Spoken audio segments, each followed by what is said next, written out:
Hello and welcome again to my YouTube channel. Today in this video we are going to cover our next part of the frog, which is vascular or circulatory system and control and coordination, that is nervous system. So let's start our video. Before starting, please like, share, subscribe, and now let's start with our vascular system. ठीक है, तो जैसे हमारा body हम लोग compare करके पढ़ेंगे अपने से, क्योंकि बिल्कुल ही सेम है, बस थोड़ा सा स्लाइट डिफरेंस है जो कि हम लोग यहाँ देख लेंगे. जैसे कि हमारा वस्कुलर जो हमारा सर्कुलेटरी सिस्टम है वो दो पार्ट्स में. First is vascular system and then lymphatic system. ठीक है, तो फ्रॉग में भी जो है इनका भी है जो सर्कुलेटरी सिस्टम में दो पार्ट में डिवाइडेड है, vascular system and lymphatic system. ठीक है, तो हम लोग वस्कुलर सिस्टम को देखना चाहेंगे. तो फ्रॉग का जो वस्कुलर सिस्टम है वो वेल डेवलप्ड है और क्लोज्ड है. ठीक है, और इनका जो वस्कुलर सिस्टम है वो क्या क्या कंटेन करता है? Heart, blood vessels and blood. ठीक है, और जो लिम्फेटिक सिस्टम है वो कंसिस्ट करता है लिम्फ एंड लिम्फ नोड्स. ठीक है, जैसे कि हमारे वस्कुलर सिस्टम में प्रेजेंट होता है हार्ट, ब्लड में ब्लड वेसल्स एंड ब्लड में क्या क्या होता है? RBC, WBC and plasma. And इनका जो जैसे कि हमारा लिम्फेटिक सिस्टम है उसके पास भी एक लिम्फ फ्लूइड होता है, कलरलेस फ्लूइड होता है एंड लिम्फ नोड्स. ठीक है, अब जो इनका हार्ट है, अब हम लोग हार्ट देखते हैं. इनका जो हार्ट है वो मस्कुलर है और upper part of the body में प्रेजेंट होता है. ठीक है, इनका जो हार्ट है वो 3 चैम्बर्ड होता है, सबको पता है. इनका जो हार्ट है वो 3 चैम्बर्ड होता है और कवर होता है पेरिकार्डियम में. जिस तरह से हमारा भी जो हार्ट का कवरिंग है उसको पेरिकार्डियम बोलते हैं. ठीक है, अब इनका जो हार्ट का 3 चैम्बर्स, उसमें 2 आर्टरिया एंड 1 वेंट्रिकल है. ठीक है, 2 आर्टरिया और 1 वेंट्रिकल है और बीच में एक ट्रायंगुलर स्ट्रक्चर प्रेजेंट होता है जिसको हम लोग साइनस वेनोसिस बोलते हैं, जो कि दोनों आर्टरियम को जो है वो ज्वाइन करता है. ठीक, अब ये जो है ब्लड कहाँ से रिसीव करता है? ये ब्लड रिसीव करता है मेजर वेन्स, जिसको कि हम लोग वेना केवा बोल रहे हैं. ठीक है, वेंट्रिकल जो है वो कोनस आर्टरियोसिस में होता है. ठीक है, जो कि हार्ट के वेंट्रल साइड पे. ठीक है, अब इसका जो ब्लड है वो हार्ट से लेकर पूरे बॉडी ही में सर्कुलेट होता है बाय आर्टरीज. ठीक है, इनका जो वेन्स है वो different parts of the body heart में प्रेजेंट होते हैं, जिसको हम लोग वीनस सिस्टम बोलते हैं. ठीक है, अब देखो जैसे कि हमने हमारे में पढ़ा था, स्पेशल एक कनेक्शन होता है जैसे कि हिपोटिक पोर्टल वेन. ठीक है, तो हिपैटिक पोर्टल वेन क्या करता है? लिवर से हिपैटिक पोर्टल वेन का काम क्या है? वो लिवर को कनेक्ट करता है एंड इसके पास एक रीनल पोर्टल सिस्टम भी है जो कि किडनी से कनेक्ट करता है हार्ट को. ठीक है, अब आते हैं इसका ब्लड किस चीज़ से बना. ठीक है, तो इनका ब्लड है उसमें प्लाज्मा है और ब्लड सेल्स जैसे कि आरबीसीज हम लोग में भी है, डब्ल्यूबीसीज भी हम लोग में होता है और प्लेटलेट भी हम लोगों में प्रेजेंट होता है. बट हमारा जो आरबीसीज था वो नॉन न्यूक्लिएटेड था, बट इनका आरबीसी जो है वो न्यूक्लिएटेड होता है और उनके पास रेड कलर्ड पिगमेंट होता है जिसको हम लोग हीमोग्लोबिन बोल रहे थे. तो यहाँ पे डिफरेंस क्या है आरबीसी में? जो कि हमारा आरबीसी जो है ई न्यूक्लिएटेड मतलब नॉन न्यूक्लिएटेड है, बट फ्रॉग का जो आरबीसी है वो न्यूक्लिएटेड है. ठीक है, हम जो लिम्फ होता है वो तो सब हम लोगों को पता ही है कि वो ब्लड से अलग होता है, वो प्रोटीन्स और आरबीसीज उसमें प्रेजेंट नहीं होता है. ठीक है, अब ब्लड का काम क्या है? ब्लड का काम है न्यूट्रिएंट्स को कैरी करना, गैसेस, वाटर को कैरी करना जहाँ जहाँ वो सर्कुलेशन में जा रहे हैं. ठीक है, और blood is achieved by pumping action of muscular heart. ठीक है, अब सर्कुलेशन ऑफ ब्लड कैसे हो रहा है? By pumping action of heart. चलो अब हम लोग एनसीईआरटी में देखते हैं. ठीक है, the vascular system of frog is well developed and close tight.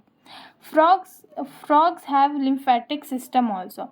The blood vascular system involves heart, blood blood vessels and blood.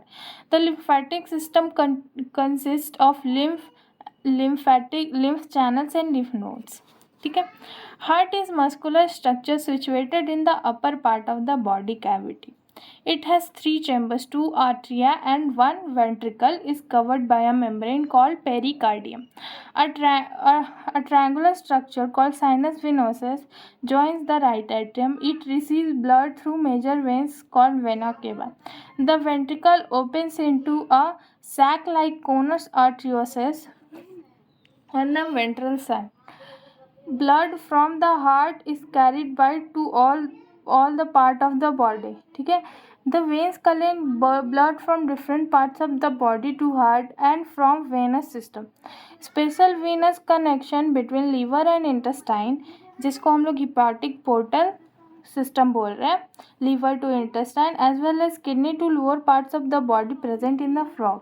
Kidney से जो lower bodies में connection है उसको हम लोग बोल रहे हैं renal portal system. ठीक है. The former is called hepatic portal system and latter is called renal portal system. The blood is composed of plasma and cells. Blood cells are RBCs or erythrocytes, WBCs or leukocytes and platelets. RBCs are nucleated and contain red colored pigment namely hemoglobin. Lymph is different from blood. It lacks few proteins and RBCs. बिल्कुल. The blood carries nutrient, gas and water to the respective sites during circulation. The circulation of blood is achieved by the pumping action of muscular heart. तो यहाँ पे ये बता रहा है कि जो हमारा सर्कुलेशन ऑफ ब्लड है जो फ्रॉग में वो कैसे हो, वो हार्ट के पंपिंग एक्शन से ट्रिगर हो रहा है. ठीक है. अब ब्लड के पास न्यूट्रिएंट्स है, गैसेस है, वाटर है जो कि हर एक साइड्स पे ड्यूरिंग रेस्पिरेशन ये पहुंचाता है. So this is our heart. Now let's move on to the nervous system of frog. Let's come on to the nervous system of the frog. ठीक है. अब जो फ्रॉग का जो कंट्रोल और कोऑर्डिनेशन सिस्टम है वो हाईली इवॉल्व है, मतलब डेवलप्ड है, अच्छे से डेवलप्ड है इसमें. ठीक है. ये क्या क्या है, ये इंक्लूड करता है neural system and endocrine system. Neural system basically which contains brain and nerves and endocrine system hormones वाला जिसमें हॉर्मोन सेक्रेट होते हैं. ठीक है. और जो इंडोक्राइन ग्लैंड्स है जो कि फ्रॉग में प्रोमिनेंट है, मतलब कॉमन है फ्रॉग्स में, वो कौन कौन से, पिट्यूटरी जो कि हम लोग के भी पास है ब्रेन में, thyroid, parathyroid, thymus, pineal gland, pancreatic islets, adrenals and gonads, सारे वो एंडोक्राइन ग्लैंड्स है जो कि एक ह्यूमन में प्रेजेंट होता है. ठीक है. मतलब एंडोक्राइन ग्लैंड जो भी है वो फ्रॉग्स के पास भी पिट्यूटरी है, थायराइड भी है, पैराथायराइड भी, थाइमस भी है, पीनियल भी है, पैनक्रियाटिक भी है, एड्रिनल और गोनैड्स भी है. ठीक है. सो ये तो हो गया कि फ्रॉग्स में एंडोक्राइन ग्लैंड्स क्या है. अब एंडोक्राइन ग्लैंड्स प्रेजेंट है तो बेसिक है कि उनका काम होगा हार्मोन्स को सेक्रीट करना. अब इसमें ज़्यादा डिटेल में दिया नहीं है तो हम लोग भी इस पर उतना डिटेल में जाएंगे नहीं. ठीक है. अब आता है हमारा नर्वस सिस्टम. ठीक है. अब जो नर्वस सिस्टम है, चलो पहले एनसीईआरटी से देख लेते हैं एंडोक्राइन, फिर हम लोग आगे बढ़ जाएंगे नर्वस की ओर. The system of control and coordination is highly evolved in the frog. It includes both neural system and endocrine system. इसके पास दोनों न्यूरल सिस्टम और एंडोक्राइन सिस्टम प्रेजेंट है. ठीक है. The chemical coordination of various frog organs of the body is achieved by hormones which are secreted by endocrine glands. अब जो देखो जो केमिकल कोऑर्डिनेशन है. ठीक है. केमिकल कोऑर्डिनेशन मतलब जो कि फीलिंग्स होता है, जैसे कि डर होना, जर्क लगना, स्टिमुलेशन वगैरह, ये सब काम होता है. ये सब जो है केमिकल कोऑर्डिनेशन के थ्रू होता है. तो ये किसके थ्रू हो रहा है, वाया एंडोक्राइन ग्लैंड्स. ठीक है. अब जो प्रोमिनेंट एंडोक्राइन ग्लैंड्स होते हैं, ठीक है, the prominent endocrine glands found in frog is pituitary, thyroid, parathyroid, thymus, pineal glands, pancreatic islets and adrenals and gonads. ठीक है. तो जो प्रोमिनेंट एंडोक्राइन ग्लैंड्स प्रेजेंट है वो पिट्यूटरी है, थायराइड है, पैराथायराइड है, थाइमस है, पीनियल ग्लैंड है, पेनक्रियाटिक आइलेट्स है, जिसको ह्यूमंस में हम लोग आइलेट्स ऑफ लैंगरहंस भी कहते हैं, एड्रिनल्स एंड गोनाड्स। ठीक है, तो जो भी केमिकल कोऑर्डिनेशन हो रहा है फ्रॉग के बॉडी में वो एंडोक्राइन ग्लैंड्स के थ्रू हो रहा है, और वो एंडोक्राइन ग्लैंड्स कौन कौन से ये बुक में दिए हुए हैं। ठीक है, तो चलो अब हम लोग आते हैं नर्वस सिस्टम की तरफ कि अब फ्रॉग का नर्वस सिस्टम क्या है, उसमें क्या क्या है। चलो let's start now, let's start our nervous system. So frog का नर्वस सिस्टम है वो 3 पार्ट्स में, जैसे फर्स्ट है central nervous system, then peripheral nervous system and then autonomic nervous system. बिल्कुल जैसे हमारा भी ब्रेन है, जो हमारा भी नर्वस सिस्टम है, उसमें भी central, peripheral and autonomic nervous system present. तो सेंट्रल नर्वस सिस्टम में basically brain and spinal cord है। पेरिफेरल नर्वस सिस्टम में क्रैनियल एंड स्पाइनल नर्व्स होता है, मतलब जितने भी टाइप के नर्व्स है वो पेरिफेरल नर्वस सिस्टम के अंडर में। और जो ऑटोनॉमिक नर्वस सिस्टम है उसमें सिंपैथेटिक एंड पैरासिम्पैथेटिक है। अब autonomous nervous system basically respiration, circulation वगैरह इस सब में हेल्प करता है। ठीक है, अब जो फ्रॉग्स के पास है वो 10 पेयर्स ऑफ क्रेनियल नर्व्स है, बट हमारे में कितने 12 पेयर्स ऑफ क्रेनियल नर्व्स है, जो कि ब्रेन से अराइज होता है। ठीक है, अब जो ब्रेन है वो जो ब्रेन जो है वो एक बोनी स्ट्रक्चर में के अंदर होता है, प्रोटेक्शन, जो कि वो प्रोटेक्टेड है बोनी स्ट्रक्चर, जिसको हम लोग ब्रेन बॉक्स बोलते हैं। सेम हमारे में भी हमारा ब्रेन जो है वो बोनी स्ट्रक्चर, जिसको हम लोग, जो कि हमारे ब्रेन को प्रोटेक्शन दे रहा है, ब्रेन बॉक्स के अंदर है। ठीक है, अब जो ब्रेन है वो डिवाइडेड है 3 पार्ट में, fore brain, mid brain and hind brain. ठीक है, हमारा भी जो ब्रेन है वो fore brain, mid brain and hind brain में के फॉर्म में है। ठीक है, जो फोर ब्रेन है वो इंक्लूड करता है olfactory lobes, cerebral hemispheres and unpaired diencephalons. ठीक है, इनका जो फोर ब्रेन है उसमें ऑल्फैक्टरी लोब्स है। ठीक है, ऑल्फैक्टरी लोब जो कि स्मेल में बेसिकली ऑल्फैक्शन मतलब स्मेलिंग लोब्स है, और सेरिब्रल हेमिस्फेयर मतलब जो सेरिब्रल हेमिस्फेयर जो कि हम लोग में पढ़ते हैं तो हमें सेरिब्रल कॉर्टेक्स बोलते हैं, जो कि 2 पार्ट में होता है, सेरिब्रल हेमिस्फेयर और अनपेयर्ड डायसेफेलन्स।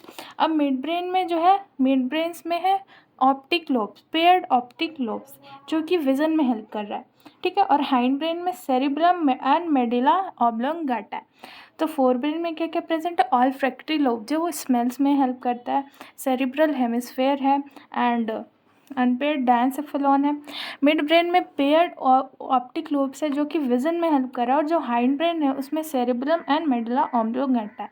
मेडुला ऑब्लोंगेटा के बारे में अगर आप लोग जानो कि जो कि ये ह्यूमंस में हेल्प करता है, रेस्पिरेशन, डाइजेशन, मूवमेंट, सर्कुलेशन में ये हेल्प करता है। ठीक है, अब जो मेडुला ऑब्लोंगेटा है वो पास करता है थ्रू फोरम एंड मैग्नम, और जो कि कंटिन्यू कर जाता है स्पाइनल कॉर्ड से, जो कि स्पाइनल कॉर्ड अगेन हम स्पाइनल कॉर्ड हमारे में भी प्रोटेक्टेड होता है किससे, वर्टेब्रल कॉलम में, और फ्रॉग्स में भी किससे प्रोटेक्टेड है, वर्टेब्रल कॉलम। ठीक है, अब फ्रॉग्स का जो है different types of sense organs है।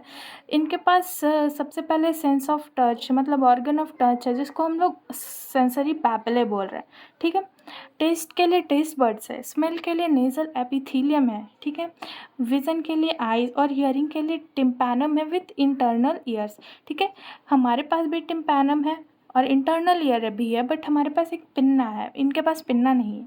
स्मेलिंग के लिए नेजल एपिथेलियम, जो कि ह्यूमंस में भी, टेस्ट बड्स भी हम लोग के पास है। ठीक है, अब इन सब में से जो आइज़ है और जो इंटरनल ईयर्स है, इनमें से आइज़ और इंटरनल ईयर जो है वो वेल ऑर्गेनाइज्ड है। ठीक है, with cellular organ and around nerve endings. ठीक है, इन आइज़ फ्रॉग्स के पास जो है वो पेयर्ड आइज़ है, मतलब 1 पेयर ऑफ आइज़ है। इनके पास एक सूटेड ऑर्बिट है इन स्कल में। ठीक है, और इनके पास एक सिंपल आइज़ है। ठीक है, पोजेसिंग 1 यूनिट।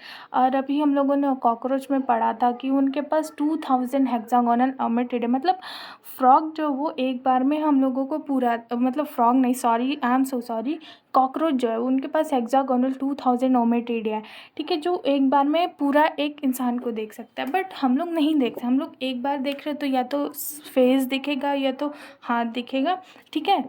तो इनके पास भी सिंपल आइज है जैसे कि हमारे पास है।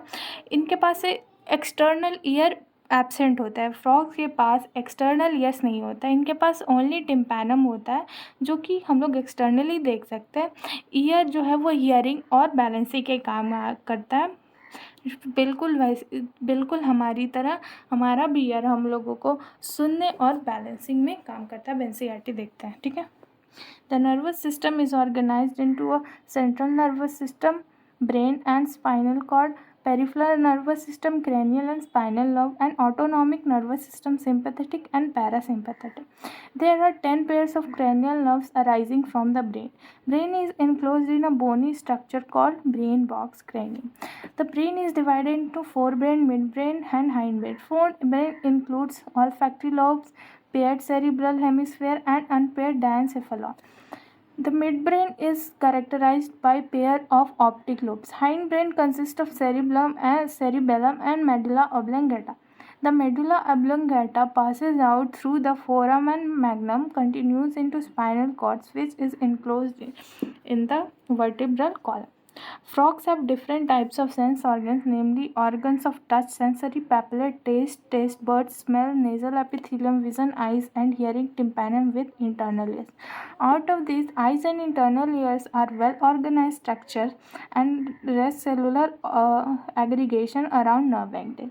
Eyes in a frog are paired spherical structures situated in the orbit and skull. These simple eyes possessing only one unit, external ear is absent in frog and only tympanum can be seen externally. The ear is an organ of hearing as well as balancing, that is equilibrium. So ज़्यादा difference नहीं था frog और हमारे बीच, इसीलिए frog जो है वो काफ़ी इजी लगा हम लोगों को पढ़ने में। तो कल हम लोग इसका एक्सक्रीटरी एंड रिप्रोडक्टिव सिस्टम पढ़ेंगे क्योंकि एक्सक्रीशन और रिप्रोडक्शन थोड़ा इसमें रिलेटेड है। सो ये हो गया। Now let's move on to our short notes part.